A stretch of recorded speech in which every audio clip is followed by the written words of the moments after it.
월드 오케이 뉴스. 오늘은 중국과 미국의 에너지 인프라 경쟁에 대해서 말씀을 좀 드리려고 합니다. 왜냐하면 요 앞에 제가 말씀드린 것이 CFR에서 미국의 인공지능, 양자 컴퓨터, 그리고 생명공학 이 세 가지를 중점적으로 해 나가는데, 인공지능 분야가 양자 컴퓨터나 생명공학에 비해서 전체에서 차지하는 비중이 한 80% 정도라고 말씀을 드렸는데, 이 다른 그 유튜버 제 방송을 보면서 인공지능 데이터 센터를 설립하는데 지금 미국이 전력이 굉장히 부족하다, 전력 부족난을 극복할 수 있을 것이냐, 그런 그 얘기를 듣고 구글 제미나이한테 딥서치를 이렇게 시켜가지고 질문을 해봤습니다. 앞으로 미국, 중국에서 전력 데이터 센터 전력이 많이 필요한데 이 상황이 지금 어떤 상황이며 미국이 앞으로 이러한 중국을 극복할 수 있겠냐. 그렇게 하니까 한 이제 10분 정도 271개 웹사이트를 딥서치해서 구글 제미나이가 이렇게 쫙 서치를 해가지고, 구글 제미나이는 그 인공지능의 할루시네이션, 이게 환각 현상이라고 하는데, 그런 게 조금 이렇게 줄이기 위해서 주로 구글이 검색 기능이 강화되니까 웹사이트를 이렇게 쫙 분석해가지고 거의 300개 가까운 그 웹사이트를 분석한 결과가 여기 이제 이렇게 쭉 가지고 제가 가지고 왔는데, 근데 읽어보니까 어떤 거는 정말 참 그렇겠다. 근데 미국이 이제 지금 올해부터 2025년부터 2027년까지 죽음의 계곡을 지나고 있다고 분석하고 있습니다. 그래서 여러 가지 나오는 거랑 이렇게 뉴스를 종합해 보면 그럴 수도 있겠다. 그래서 이 내용을 한번 소개시켜 드리면서 미국이 과연 이 데스밸리를 2027년까지 잘 극복을 해서 중국을 완전히 격차를 2028년부터 이제 이게 미국이 이제 이렇게 치고 나가면서 2030년에 SMR 소형 원자로가 상용화되는 그 시점이 완전히 중국과 격차를 벌이는 시점이라고 하는데, 그때까지 아직 5년이 남아 있는데 과연 이 성질급한 한국에서 이거를 미국이 이렇게 중국을 따라잡을 때까지 그것을 인내 있게 바라볼 수가 있을까, 저는 그 생각이 좀 들어가지고 그래도 희망을 갖고, 저도 뭐 이게 CFR이나 포린 어페어즈, 채텀 하우스 뭐 그런 거를 이렇게 보게 되면은 5년, 10년 그렇게 말씀을 했는데, 정말 여기에서 구글 제미나이가 분석하는 것도 5년이라 그러니까 한번 살펴보면서 뭐 미국과 중국도 그렇겠지만 그 중간에 이렇게 위치한 대한민국에서 생각이 많아질 수밖에 없겠다, 좀 그런 생각이 들기도 했습니다. 그래서 여기 이제 서론에서 보면은, 서론에서 그 동수서산 프로젝트 요게 나오는데, 동수서산이라는 것은 중국이 이제 서부 쪽에서 전력이 굉장히 막강한데, 거기 이제 서쪽에 보면은 신장 위구르 지역하고 아래쪽에 티베트 지역이 있는데, 거기에서 뭐 이렇게 재생에너지, 태양열이나 뭐 그런 거 이제 풍력 뭐 그런 걸 말하는 것 같은데, 거기에서 동쪽에서 수로 하면 컴퓨터는 수로 이루어졌으니까 동쪽에서 컴퓨터 자판기를 치면은 서쪽의 데이터 센터에서 계산을 해가지고 그것을 이제 한 그 2000km 정도 되는 여기 초고압 송전망이라고 나와 있는데, 그 UHB라고 하는 초고압 송전망으로 하나 손실 없이 그냥 쫙 빛의 속도로 보내면은 그걸로 이제 여기에서 이제 화면에 동부 쪽에서 그 서부 쪽에 있는 데이터 센터의 자료를 다 볼 수 있는 그런 것을 동수서산이라고 하는, 지금 요 동수서산. 그래서 그렇다면 미국의 전력 위기는 지금 어느 정도인가? 미국의 전력 수요가 지난 20년 가까이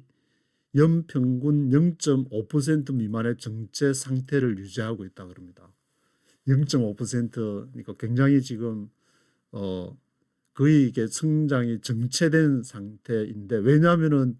중국에서는 국가적인 통제 시스템을 이용해 가지고 거기 이제 뭐 송전탑을 설치해서 이렇게 쫙 UHB로 초고속 송전망을 설치할 수 있지만, 미국은 이제 그게 안 되니까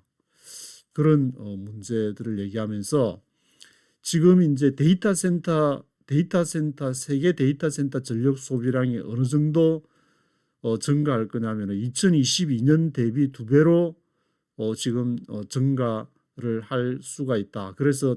1000테라와트라고 하는데, 그 증가량이 2배가 넘으면 1000테라와트인데, 이 구글 제미나이한테 제가 1000테라와트가 어느 정도 전력이냐고 물으니까, 요게 이제 일본 전체에서 1년 동안 사용하는 전력량이 1000테라와트라고 합니다. 그래서 전 세계 이제 데이터 센터, 근데 미국에만 데이터 센터 전력을 보면은 2024년에 한 1, 2년 전에 이제 200테라와트에서 2030년 되면은 2배 이상 425테라와트로 급증할 거라고 하고, 이 425테라와트 이러한 양이 증가하면은 이것이 이제 현재 데이터 센터가 미국 전체 전력에서 한 3% 정도 사용을 하고 있는데, 2030년 되면은 8% 이상으로 증가할 것으로 그렇게 보고 있습니다. 그래서 미국이 과연 이 전력을, 이게 저도 이걸 읽으면서 생각해 보니까, 야, 이거 뭐 엔비디아에서 또는 삼성이나 SK 하이닉스에서 반도체를 많이 만들어 가지고 좋은 걸 뭐 블랙웰 같은 공급을 할지라도 이 전기가 공급이 안 되니까, 이게 앞으로 이제 2027년, 2025년부터 2027, 지금 이제 1년 동안의 그런 세월을 보내고 있는데, 앞으로 지금 이제 그러니까 죽음의 그 계곡 데스밸리를 지금 2년을 더 지나야 되는데, 이 과연 어떻게 될 것인가? 너무 지금 이렇게 관심이 지금 이렇게 좀 집중되고 있는 그런 상황이 되고 있습니다. 그 미국에 보면 이제 데이터 센터 밀집 지역이 버지니아주 북부에 데이터 센터 엘리라는 그런 지역이 있는데, 저도 이제 그 남쪽에 버지니아 주에서도 좀 2001년도에 뉴욕으로 오기 전에 거기에서 좀 이렇게 살기도 했었는데, 그 당시에 이제 뭐 워싱턴 DC나 이제 그런 데 보면은 미국이 광섬유 케이블을 막 깔면서 그때 이제 제가 점심 딜리버리를 하면서 데이터 센터에 한번 몇 번 간 적이 있는데, 그래서 이 사무실이 있고 저 안에 데이터 센터에서 제가 그걸 보고 싶어 가지고 이제 점심 도시락을 들고 그 사무실을 일부러 지나쳐 가지고 막 사람 찾는 척 하면서 안에 들어가서 봤는데, 그때 제가 보았던 인상이 쫙 멀리까지 그냥 그 데이터 센터가 쫙 있는 그 모습에,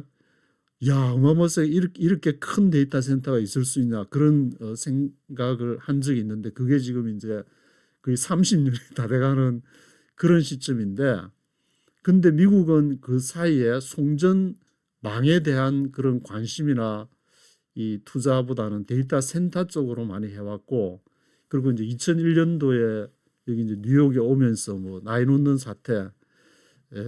생기고, 2008년도에 서브프라임 모기지, 그래서 리만 브라더스 뭐 파생 상품 여러 가지 그 상황들을 보아오면서 미국이 이런 상황을 겪는 그런 과정들이 제가 보기에는 지극히 당연한 것이 아닌가. 왜냐하면은 주로 이제 언론사나 뭐 뉴욕 중앙일보에서도 있었지만, 그래서 뭐 다른 언론사에 있으면서도 주로 취재 가면은 이제 그 모임에 많이 가게 되고 하는데, 그럼 어, 엄청난 이렇게 먹는 것부터 해서 소비의 그런 모습들을 한국에도 뭐 취재를 했지만 이제 한국은 조금 저리 가라 할 정도로 많은 소비량을 보면서, 물론 소비의 나라 70% 가까이가 소비로 지탱되는 미국이라 그러지만, 그런 세월 동안에 이것을 좀 송전이라든지 안 그러면 소형 원자로나 그런 걸 미리 좀 생각하는 사람이 없었던가, 좀 안타까운 마음이 좀 들고 있습니다. 하지만 뭐 지금이라도 늦지 않았으니까, 미국이 어떤 분은 이제 청교도의 나라라고 하는데, 그 시편 23편에 나와 있는 것처럼 사망의 음침한 골짜기로 지날지라도 주께서 함께 하신다는 그런 믿음을 가지고 앞으로 연단을 받는다는 그런 생각으로 미국이 이 2027년까지의 인공지능 전력과 중국과의 그러한 대결 구도에서 잘 이것을 헤쳐나가기를 좀 기도를 해야 되지 않을까, 그런 생각이 좀 이렇게 저는 들었습니다. 그래서 미국 전력망의 구조적 병목 현상, 제 얼굴은 이렇게 좀 끄고 이 내용을 한번 쭉 따라가시면서 한번 보시면 좋을 것 같습니다. 미국은 왜 그러면은 이 구조적인 병목 현상이 스트럭처럴 바틀넥이 생기는가? 이것은 미국의 발전소가 부족하기 때문이라기보다는 연결이 되지 않는다, 그렇게 얘기하고 있습니다. 왜냐하면 이 스테이트에서 저 스테이트로 동부나 뭐 이렇게 서부 캘리포니아나 그쪽으로 전력을 보내면은 중앙에 있는 이제 중부 쪽에서 텍사스, 하여튼 태양열이라 그런 쪽에서 해서 송전을 해야 되는데, 송전로를 이렇게 설치를 할 수가 없으니까. 그래서 상호 접속 대기열의 문제도 지적하는데, 이것은 신규 프로젝트가 이게 송전을 하기 위해서 걸리는 시간이 평균 5년이 걸린다고, 그러니까 이것도 문제가 되고, 송전망 투자의 정체, 송전망을 하려면 복잡한 인허가 절차, 지역 주민의 반대, 님비 현상이라고 그러는데, 그것이 이제 연평균 송전망 건설이 1% 미만의 저조한 성장률을 보이고 있는 상황이라고 합니다. 그리고 거기다가 이제 변압기 LPT라고 그러는데, 변압기 공급 부족도 아주 심각하기 때문에 송전을 하려면 이제 이게 볼티지를 바꿔줘야 되는데, 그런 변압기의 트랜스포머 크라이시스, 변압기의 그러한 위기, 그것이 2025년 미국 내 전력 변압기 공급이 수요는 많은데 30%나 부족할 것으로 전망을 하고 있습니다. 그렇다면은 이것을 해결하기 위한 전략이 무엇이냐? 그것이 이제 연방에너지규제위원회 FERC라고 있는데, 여기에서 미국도 자본주의 사회가 되다 보니까 이렇게 전기를 발전소에다가 이제 이렇게 전기 여러 발전소가 있는데 다 가동이 되는 것이 아니고, 입찰을 받아가 낙찰 받은 데가 전기를 공급하게 되는데, 여기 FERC 오더 1920에서 장기 송전을 의무화하도록 한다. 그러니까 그동안에는 장기 송전이 안 되고 뭐 이렇게 입찰을 해가지고 낙찰을 받는 자본주의 방식으로 했는데, 이 자본주의로 해서 안 되겠다, 사회주의 시스템을 지금 미국이 도입하는 거 아닌가, 그런 식으로 가야만이 중국과의 대결에서 이길 수 있으니까. 그리고 이제 FARC 오더 2023 상호 접속하는 하는 문제, First Come First Serve 방식이 야기한 적체 현상을 해소하기 위해서 First Ready First Serve 방식으로 먼저 오는 사람이 먼저 하는 그런 게 아니고, 이제 준비된 사람은 바로바로 이렇게 해서 할 수 있도록 전기를 공급할 수 있는 그런 시스템적인 문제가 이렇게 있다고 합니다. 그리고 이제 연방 정부에서 패스트 트랙으로 스피드 투 파워나 패스트 41 뭐 이러한 것도 법적으로 규제, 연방 환경 심사 및 인허가 절차를 통합 관리해야 되는 그러한 필요성, 또 연방 정부가 소유한 토지에다가 거기에 이제 과거의 원자력 시설 부지라든지 이런 거 AI 데이터 센터나 청정 에너지 발전소 부지로 제공하는 그런 방안을 추진을 할 것이다. 공유지를 연방 정부 소유의 토지 공유지를 활용할 것이라고 얘기를 하고 있습니다. 그래서 또 이러한 그 내용의 마이크로소프트 3마일 그 원자로 가동도 나오고 콘스텔레이션 에너지하고 20년 동안에 이 3마일 섬에서 있는 원자를 재가동해 가지고 그때 2019년도에 3마일 섬의 원전이 폐쇄가 됐는데 2027년부터 2028년경에 재가동하기로 콘스텔레이션 에너지하고 합의를 했다고 합니다. 그리고 또 미시간주의 펠리세이저 원전 여기도 이제 재가동 절차를 밟고 있고 아마존에서도 탈렌 에너지의 그 원전 서스케하나 원전에서 인근 데이터 센터 캠퍼스를 6억 5천만 달러 인수했다고 합니다. 이런 그 내용들을 이렇게 아마존 웹 서비스, 마이크로소프트 뭐 하여튼 이런 데서도 지금 나서가지고 그런데 이제 게임 체인저는 2030년대에 소형 모듈 원전 SMR 스몰 모듈 리액터가 모듈 원자로가 소형으로 해야 이제 큰 거는 한번 지어놓으면 전력은 많이 공급하지만 옮기기가 힘드니까 이 소형 모듈은 짓고 차로 막 옮길 수가 있으니까 그것을 이제 같이 조립해서 그 데이터 센터 옆으로 가져가면 되니까. 그래서 뭐 여기에서 이제 뭐 아마존의 엑스 에너지도 나오고 오라클의 기가와트 캠퍼스, 구글의 카이로스 파워 이런 그러한 이 내용들이 쭉 이렇게 나오고 있습니다. 그런데 미국이 이제 중국과 대비해서 2025년부터 27년까지 데스밸리를 지금 지나고 있는 가운데에 그 브릿지 역할을 할 것이 천연가스가 바로 핵심적인 역할을 할 것이라고 합니다. 그리고 또 블룸 에너지의 고체 산화물 연료 전지 SOFC라 그러는데 이 고체 산화물 연료 전지도 큰 어떤 역할을 할 것이라고 하는데 왜냐하면 이제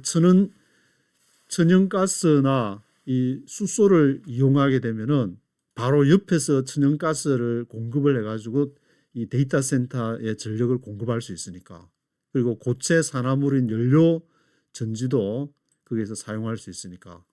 이런 걸 잘 활용해가지고 지금 열심히 이렇게 아마 미국에서도 밤잠 안 자고 이것을 연구를 하고 있지 않나 뭐 그런 생각이 드는데 중국에서는 이제 그 인공지능 연구하는데도 후드티 입고 이렇게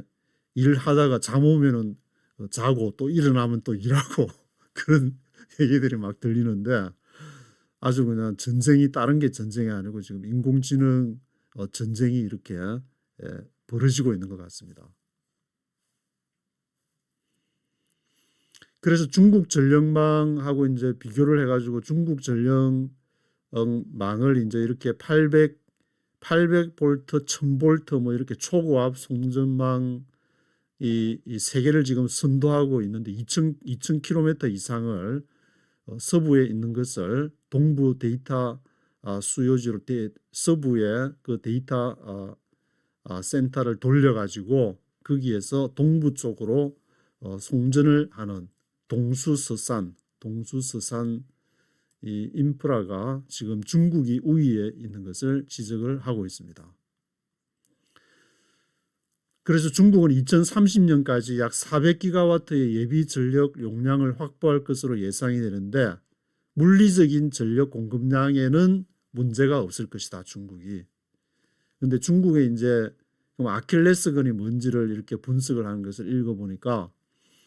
뭐가 문제냐 하면은 이 동수서산 서쪽에 있는 전력을 이렇게 동부 쪽으로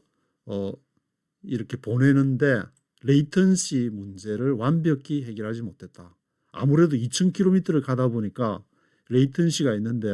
이 인공지능은 이게 0점 몇 초를 다투는 그런 거라 보니까 이제 그런 문제가 있어가지고 추론보다는 학습에 국한되는 경향이 있다. 추론을 하기 위해서 막 엄청난 시간 1초 사이에 막 어마무시한 계산을 해야 되는데 그런 문제를 지적하고, 그리고 에너지 페널티라는 말을 썼는데 이거는 이제 그 엔비디아로 지금 사용하는 소프트웨어가 H100이 있는데 그것은 H100은 중국에 수출을 금지하고 H20을 대신 쓰거나 아니면은 화웨이가 쓰는 어센더 910C, 어센더 910C를 사용하는데 이것은 H100 엔비디아보다 전력 효율성이 낮기 때문에 30에서 50% 더 많은 전력을 소모해야 된다. 이 두 가지를 들고 있습니다. 근데 만약에 이제 이 문제를 이거를 중국에서는 지금 밤잠 안 자고 이거를 퀄리티를 지금 높이려고 연구를 하고 있기 때문에 이거를 미국이 데스밸리를 지나는 동안에 따라잡고, 그리고 동수서산의 문제도 레이턴시 문제도 만약에 해결한다면은 미국이 따라잡는 게 힘들지 않나 그런 생각이 드는데요. 이것도 2000km를 가니까 쉽게 따라잡기는 쉽지는 않겠다는 생각도 드는데 앞으로 좀 지켜봐야 될 문제 같습니다. 그래서 여기 이제 심층 분석해가지고 분석에 2025년부터 2027년 죽음의 계곡과 혼전 그것을 쭉 얘기하고 2028년부터는 미국의 반격이 시작이 되다가 미국의 반격은 그러면 뭘로 할 것이냐, 원전 재가동을 완료하는 것, 스리말씀이나 펠리세이저 원전, 그 미시간주에 앞에서 봤던, 그리고 규제 개혁, 에너지부에서 이제 FRC 오더 1920 패스트 41 뭐 이런 것들, 그리고 반도체 효율성이 누적이 될 것이다. 반도체가 이제 엔비디아 차세대치 블랙웰이라든지 루빈이라든지 이게 전력 효율성을 높여 가지고 이제 에너지 비용 전력 비용을 이렇게 효과적으로 이렇게 극복해가는 소프트웨어 발전을 통해서, 그래서 이제 2030년에 지나면은 이걸 확실한 격차를 중국하고 벌일 수 있는데 그 격차를 벌이는 그 구체적인 내용이 SMR의 상용화 그리고 컴퓨팅 에너지 최적화 이런 걸로 이제 격차를 벌이겠다. 이 표는 미국과 중국의 AI 에너지 경쟁력을 이제 비교를 해놨는데 송전 기술에 있어서는 중국이 압도적 우위를 하고 있다. 이것이 가장 이제 지금 중국이 압도적으로 우위에 있는 송전 기술. 그런데 미국에 이제 데이터 센터를 설치하는 데 있어서 송전이 지금 설치할 수가 없기 때문에 송전탑을 설치할 수가 없어서 이것이 문제가 되고 있다는 그런 내용. 결론은 미국의 AI 전력 부족 문제는 심각한데 이것이 해결 불가능한 것이 아니라 시스템 업그레이드를 위한 진통의 시간이다. 그래서 미국이 현재의 규제 개혁 기조를 유지하면서 SMR 상용화 스케줄을 2030년대 초반까지 준수한다면 2030년을 기점으로 AI 인프라 경쟁에서 중국을 따돌리고 확고한 패권을 쥘 것으로 분석이 된다. I hope so. 저도 그렇게 바라지만 이 시기 문제나 여러 가지 변수가 중국도 그냥 있는 게 아니고 지금 어마무시한 공대 출신들이 나와가지고 거기에 엄청난 수재들이 AI 지금 소프트웨어의 그러한 반도체 그러한 성능을 하기 위해서 걔들이 또 이렇게 앞으로 10년, 20년 지나면은 어떤 인재로 해서 지금 이렇게 네덜란드에서 수입하는 ASML 같은 그런 노광 장비들을 직접 이제 지금 만들려고 지금 거기서 직접 만들려고 한다는 그런 얘기들을 듣게 되면은 앞으로 이제 미국과 중국의 이러한 지금 대결 구도가 2027년까지 이 구글 제미나이에서도 데스밸리를 지난다고 했는데 이 기간이 가장 위험한 지금 앞으로 한 2-3 년을 보내야 되지 않나 그런 생각이 들고 있습니다.